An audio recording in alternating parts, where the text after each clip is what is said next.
seem to be terrorizing the Birmingham boy. There are two Birmingham boys. We can only see one. And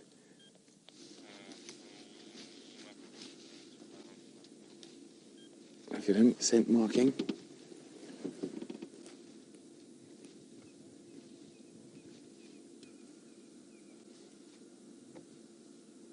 Sorry guys, there's a lot of noise in my ear, but I'm going to ignore it now. So we're with the whole Nkhuma pride.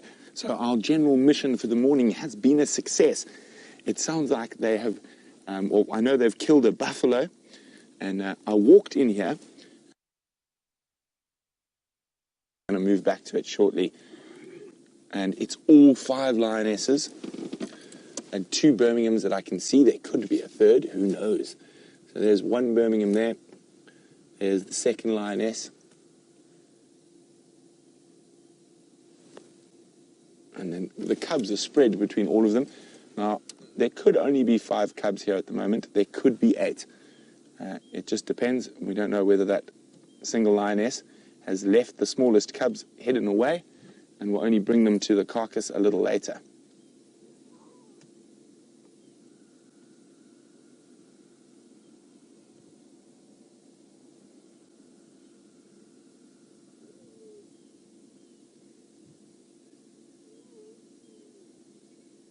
So I can see 1, 2, 3, 4 cubs. 5 cubs.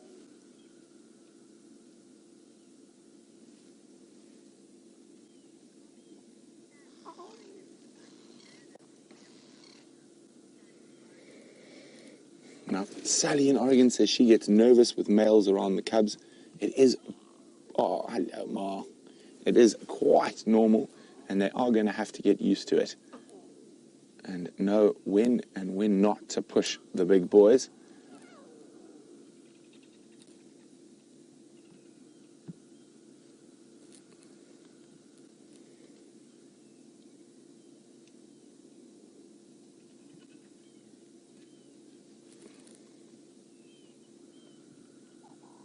So you can hear the vultures in the trees around us. And isn't that incredible? We could not see the vultures early this morning just because of all the mist.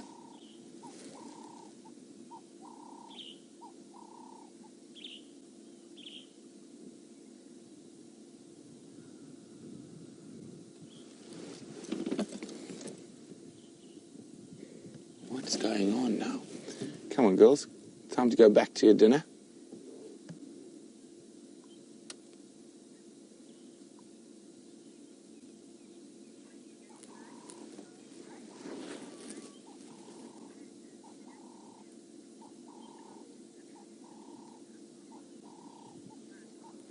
Now, Michael's wondering, why is it when lions kill other predators, they don't eat the carcass, whereas hyenas seem to do that? Well, it depends on how hungry they are. I'm pretty sure they don't taste too good, leopards and other lions and hyenas. Hyenas are the ultimate scavenger, so they will take advantage of any food source possible.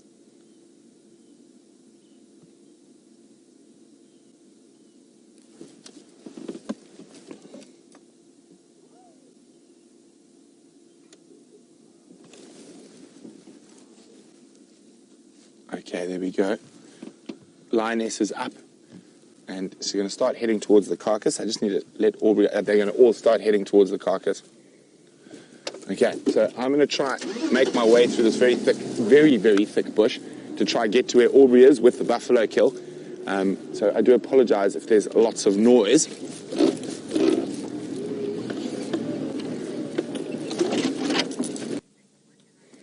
Okay, so the first lioness is arriving back. The vultures, some of them have taken off. The others are being a little bit still low. And if we come out, Brian, oh, no, it didn't wait. It decided to get off the ground. I have seen lions kill vultures around a kill before. Okay. And these vultures were here apparently yesterday on the sunset safari, but were seen right at the end of the safari. Okay, we'll just let her pass first. And then the rest of the pride are moving in. We'll try to get into a good spot shortly.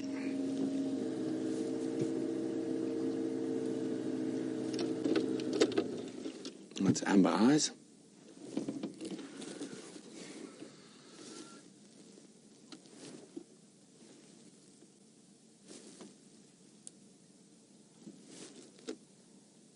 Now it's going to be interesting to see what happens when the males get in here.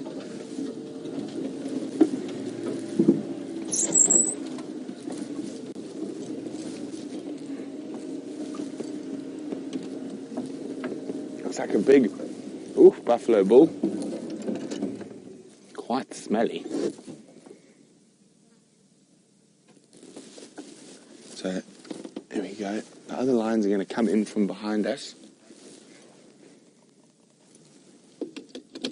There we go. That's...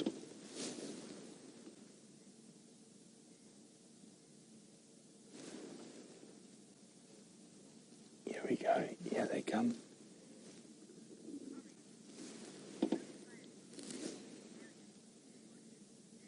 Jason says, cubs by a feeding male, very intense to watch. It is, but the male lions are generally more tolerant of cubs eating with them than they would be with, for example, one of the adult lionesses. And they might be a little bit nervous about feeding because there are two males that are still coming in behind us. She's calling for the cubs. The first of the cubs is arriving.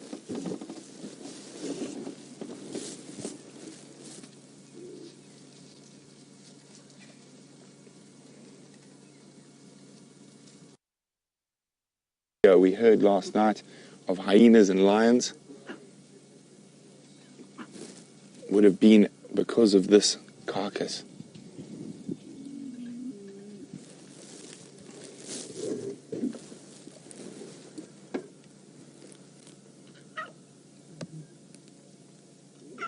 Now, unfortunately for us, the best spot happens to be directly downwind of this quite smelly buffalo.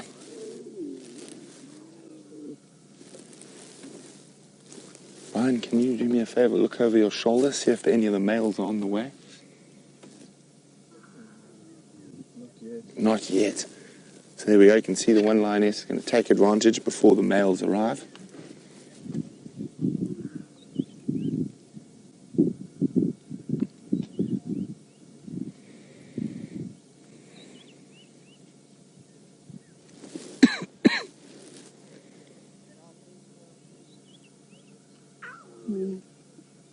Listen to that. All the noises.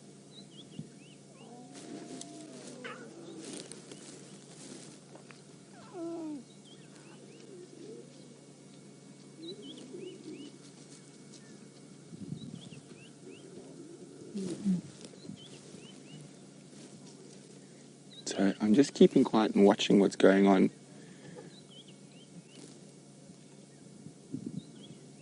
Now there's something going on that's sending the lions back away. They're acting quite strange.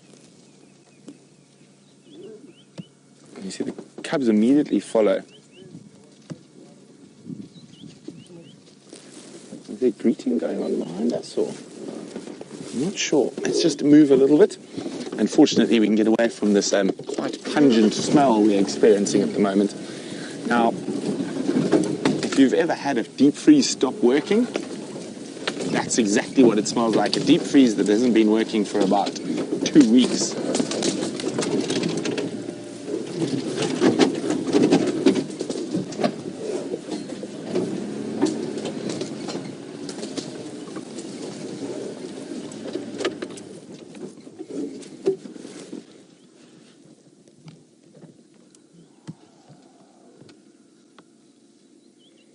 Now, the possibility of what could be happening is it could be that the 3 smallest cubs are not feeling as brave.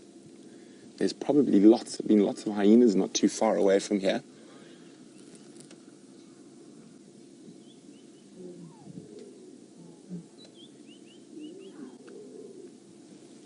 Oh, I'm just going to sit here and wait. I'm not sure what spooked them.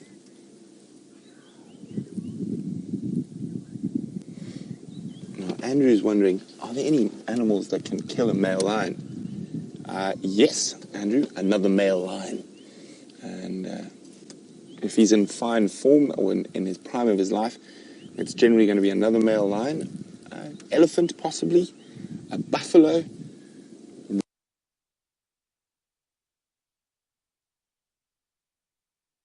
Rhino.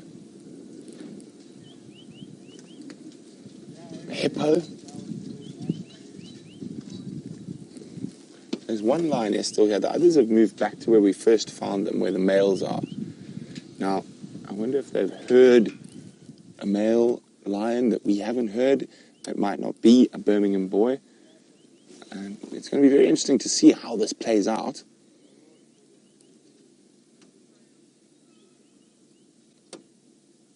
This lioness might be staying to protect the carcass from vultures.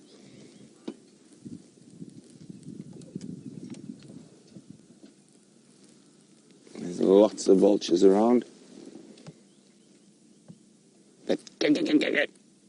Okay, she looks like she's heading back to the carcass, making sure no vultures even think about it.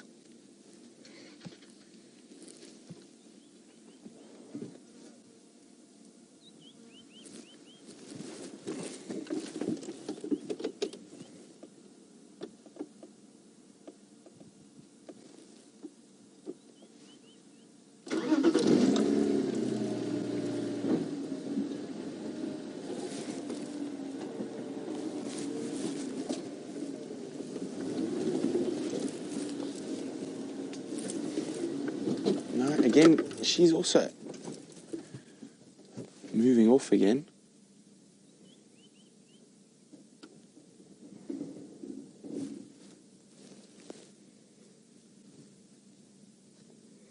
Now, is she going to move quite far off? Or is she going to lie down close by again to make sure the vultures don't come through? It looks like she is going to follow the rest of the pride.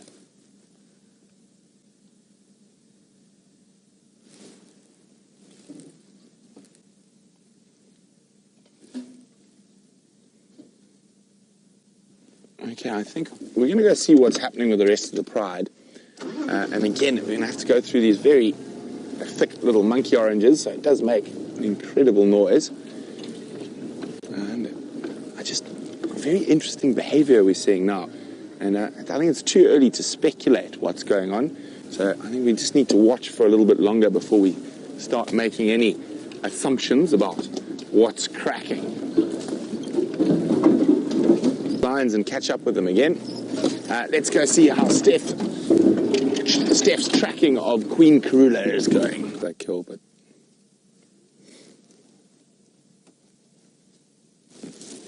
oh dear. We are live. My earpiece was out. Sorry about that. I'm just discussing what they might do.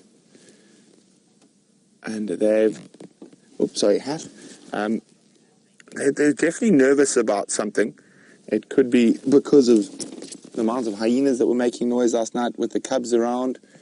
And also, it looks like one of the male lions has amorous intentions with one of the females. And the three smallest cubs are not here. And it's unlikely that they will all go to fetch them. As I see they stop, some of the lionesses have stopped. They're looking back towards the carcass. They're listening. I'm pretty sure they can hear the vultures descending on it. But with cubs, they've probably decided it's not worth the risk if they're not feeling comfortable. They've eaten a reasonable amount. Now, only one male seems to have followed. The second male might head back towards that carcass.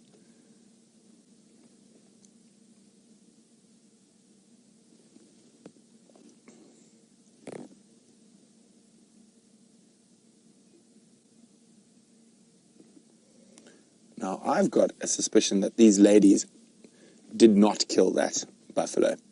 I think, if anything, one of the males did. And the reason I think that is because the smell of that buffalo is definitely not a kill from yesterday. I think that kill's been there for a day or two, and we must have just missed the vultures. Okay, let's just go forward a bit. I don't want to lose them. But you can see the male's got lazy in his following.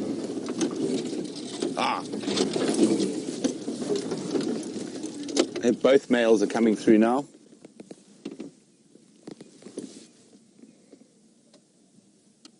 Now, one of the two lionesses that doesn't have cubs yet must be either in estrus or about to come into estrus for these two chaps to... Three!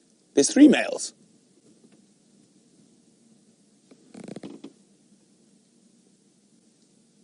Oh, look at that.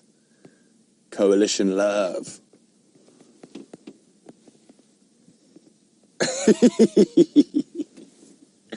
It's always incredible how affectionate these big boys can be when not competing for food or females. So there's 3 Birminghams here. I only saw 2 earlier.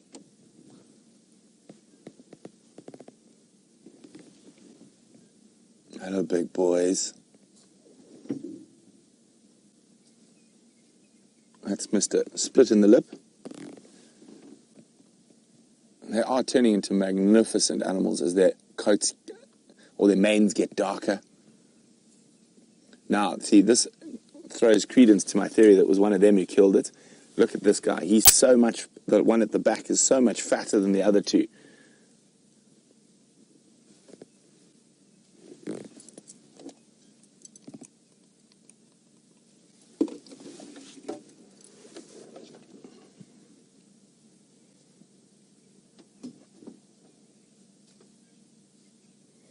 They're smelling where one of the females urinated. So I'm pretty sure we're going to see a phlegm and grimace shortly. Oh, it's so nice to have 3 of them together.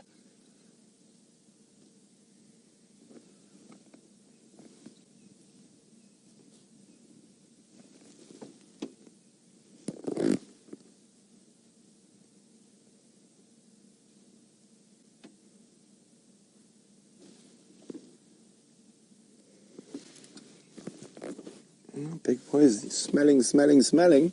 There's the phlegm and grimace.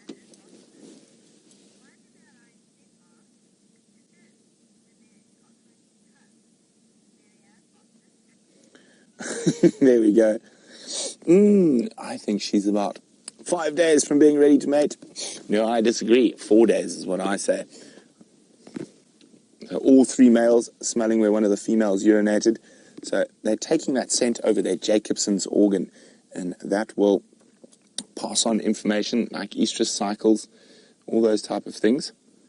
I'm very, very interested in where she's where she's urinated.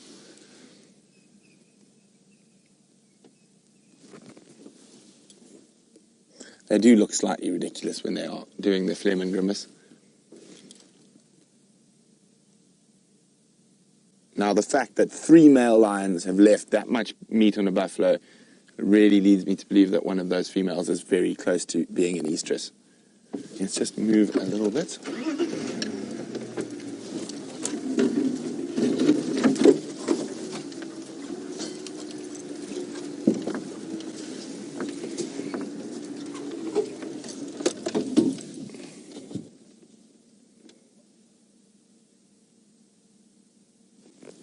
Off after the ladies. Now, Shamsung's wondering, why do male lions scent mark when they're close to cubs? Well, it's not only when they're close to cubs, Shamsung, it's male lions scent mark all the time. That's sort of part and parcel of what they're designed to do.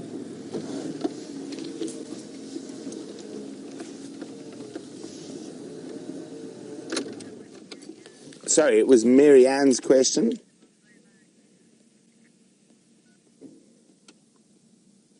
Focused so much on what's happening around us. I apologize for getting those mixed up. Okay, he's on the move. What we're going to do is try to get ahead to where the females and cubs are again, because the males will follow. So I'm going to go a little bit wider from them and around to where there's a slightly more open patch of bush for me to negotiate.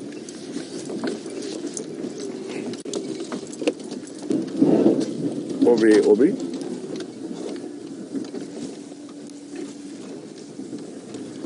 So while we get into that position, let's go see how James is doing in the far east. The females and cubs have already gone into this river system. I can hear them, but I can't see them. and the one male is about to join them in the thickets there. We still do have 2 males out in front of us, but I think they're probably going to head that way shortly. We're going to disappear into the river.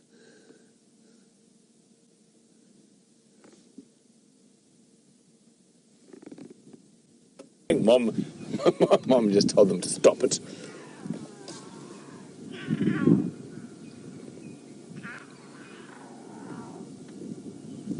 Can you see anything in there, Brian? No. It is an impenetrable area. Should we have a try? Let's have a see if we can see anything.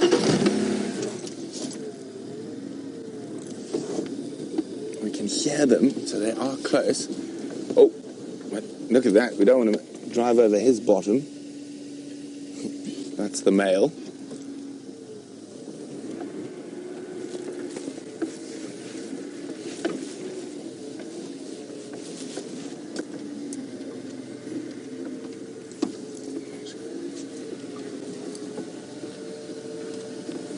Oh, it looks like we might get a half chance.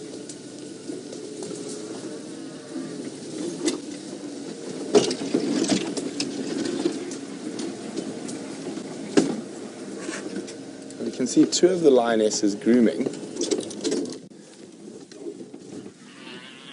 The cubs are a bit further in.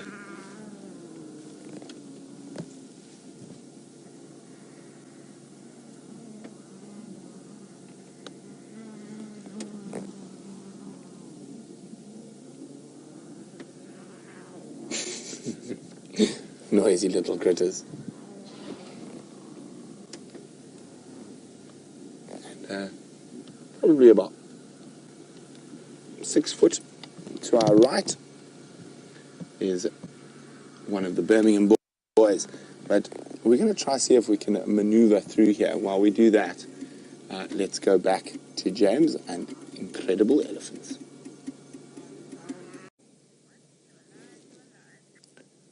So they've gone static about 800 meters from the kill on the edge of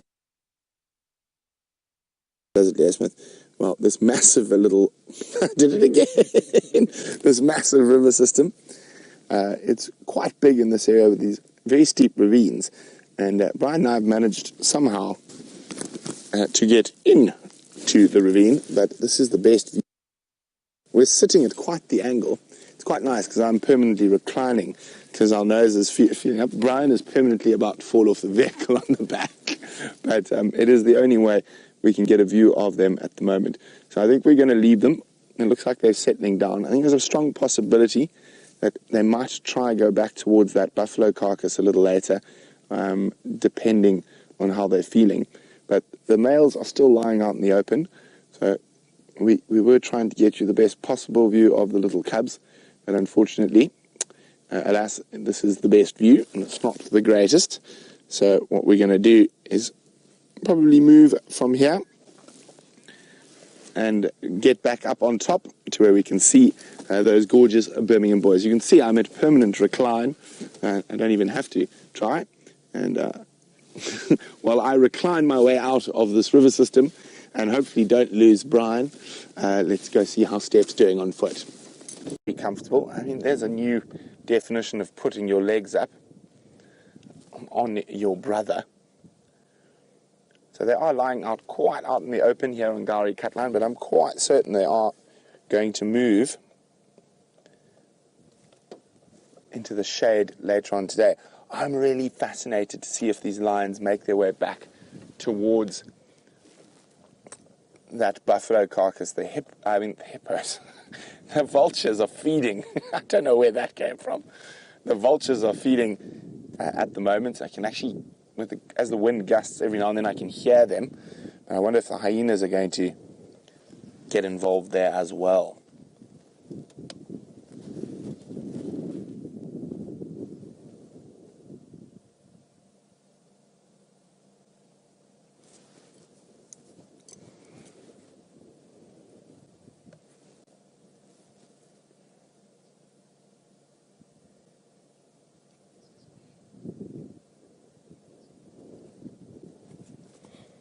Now, Paige in Tennessee is wondering, why have Amber Eyes and the youngest lioness not fallen pregnant yet? They've mated with the Birmingham several times. Well, it's not a surefire thing every time lions mate that they become pregnant. That's why they mate so frequently, to try and ensure conception. But sometimes it can take multiple times before their females become pregnant. Oh. So I think this is the male that killed the buffalo. He's much fatter than all the others. And just the smell of that carcass makes me think it's been there for longer than a night. So it might have been there for 2 nights. I'm just trying to think. No, we didn't come into this area yesterday on sunrise or sunset safari. I know on sunrise safari we were on Buffalo's Hook Waterhole with the 4 Nkhuma ladies and the 5 cubs. And then James, I think, was on Arathusa, yes. And then on the sunset safari, James was back with the Nkhumas and cubs, and we were down with Nkanyeni on Cheetah Plain. So we just didn't happen to move into this area yesterday, which is a pity, but we can't really complain with the fantastic sightings we've been having.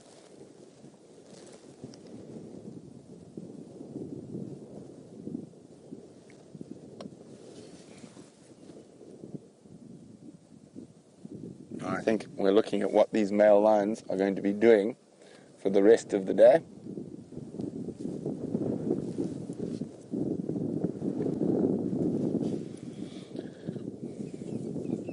Now, Ellen in Arkansas is wondering which determines which male lion gets to mate first, or will all 3 mate? Now, one of the most interesting things about lion coalitions is the dominant male is always in flux. It could be any one of the 4 who are dominant, depending on how much he's eaten, if he's got a little limp or injury, or how aggressive he happens to be that week. But normally you'll probably find she will mate with all 3 over a period of time. But the lion who's dominant at the moment will get first dibs, so to speak. And I think that's the male that is lying up much closer to the rest of the pride.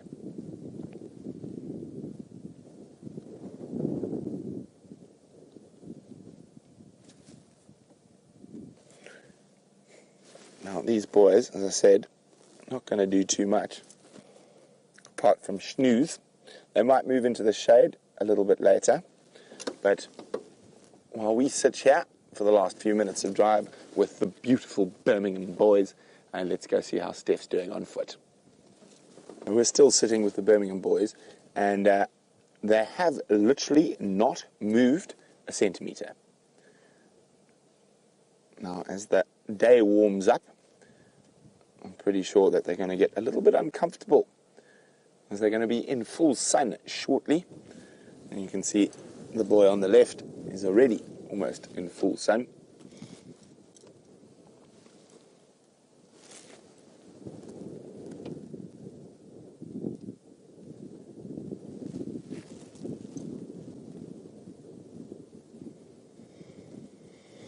Now, Angel's wondering how long after this kill before they hunt again. I think they might even go back to that kill, but one must remember, Angel, that these incredible predators are opportunists. So if a buffalo happened to wander up to this area, in 10 minutes they would hunt. And especially, there's a good chance of something accidentally wandering into them in this windy weather we're having at the moment. You can see all the wind gusting around me, and that affects a lot of the prey species or herbivores, their smell and their hearing, and not so much their sight, of course. But if these lions were lying just off in a thicket here, flat to the ground, there's a strong possibility a buffalo wandering down here towards the Djuma pan would not have a clue that they're there.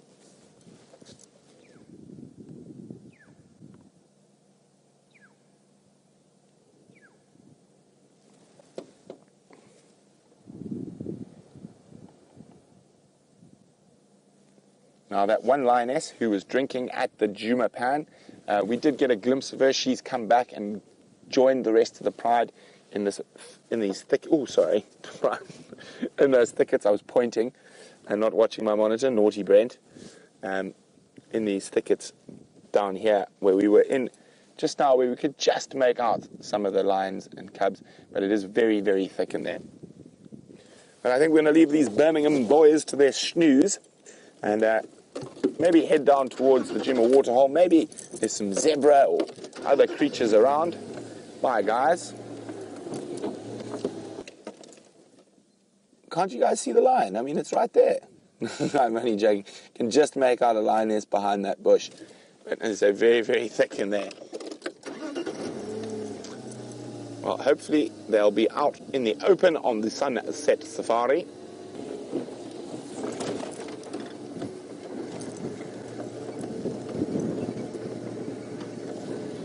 I can definitely see a lioness. Well, I could see a lioness. She's moved. Okay, yeah, let's leave the lions to enjoy their thicket for now. We'll try again on the sunset safari. So, from the killer bees! No, it's not bon nuit. It's, I can't remember how to say good morning in French. But bye, and we'll see you on the sunset safari. Let's go jump on board with James.